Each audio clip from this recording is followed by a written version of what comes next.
He delegated to Dr. Betta Edu. She ended up in humanitarian ministry, and now she's out of the government.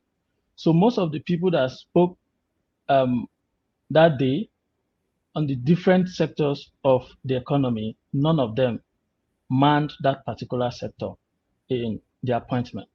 And then again, secondly, he came back with all the past governors from the Northeast. These are the same set of people who supervise over insecurity at the peak of it. They were all governors between Goodluck government and Buhari's government. All of the ministers from that region were past governors, especially the current Minister of Police Affairs. That same man was there when Zamfara became hotbed of insecurity. He was there. I remember at some point there was outbreak of meningitis in the state, and he shamelessly came out to say the reason why it's the work of God that the God was punishing the people in the 21st century.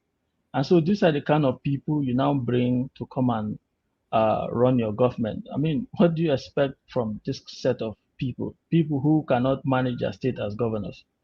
So you asked me if governors should continue. So, Dr. DJ, I mean, he Yes. said to us he was going to run an unbreakable teamship. He has empowered his ministers. What else do you want him to do? Yeah, my point is you cannot empower people without ideas.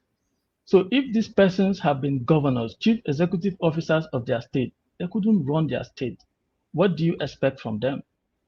If you leave governors of Nigeria without federal allocation, I can assure you that more than 70% of the state will crumble because they just come into office, they live on monthly federal allocation.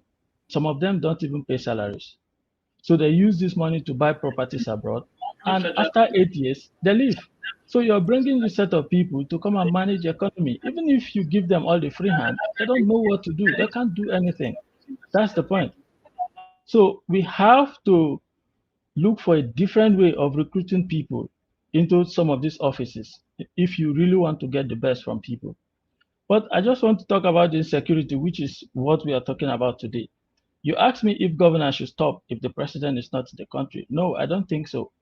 And as a matter of optics, I also agree that with the way things are, the president ought to be in the country.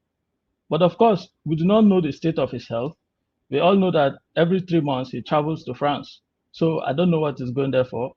There were rumors at the time that he goes for dialysis every now and then. Who knows if it's true?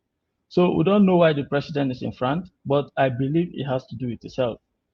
So if his health is in jeopardy, I of course, you don't expect him to leave and then come back to the country because they are going to be questioned. So that's why he's going to stay there for as long as it takes for him to get himself fixed in order to return to the country.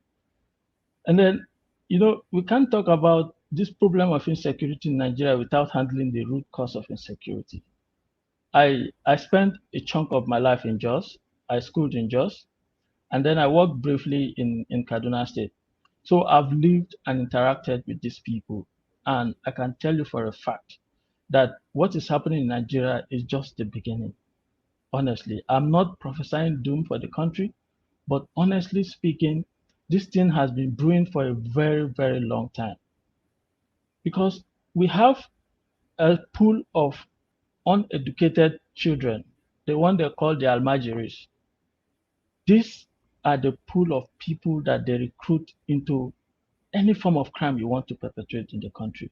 It is easy to brainwash them because how can you tell me that you give birth to a child at the age of 4, you let that child roam the street, no education, no food, they live and grow up in the street. They result into drugs. I didn't know how bad drug abuse was in Nigeria until I went to work in Zaria briefly. These people are so addicted. And right now, they simply cannot think for themselves. So they are under the influence of drugs. And these are the set of people that are recruited by Boko Haram. And then banditry, which originated partly as a branch of Boko Haram and some of them from illegal mining from Zamfara and other places. These were the set of people that were recruited. So these people are heartless. You can't talk to them. You can't rehabilitate them. How do you want to start? They've been homeless their entire lives. So you can't just tell me that it's okay for you to just arrest people and talk to them. They don't understand your language. So if we do not go back to the basis, we have to start by educating our children.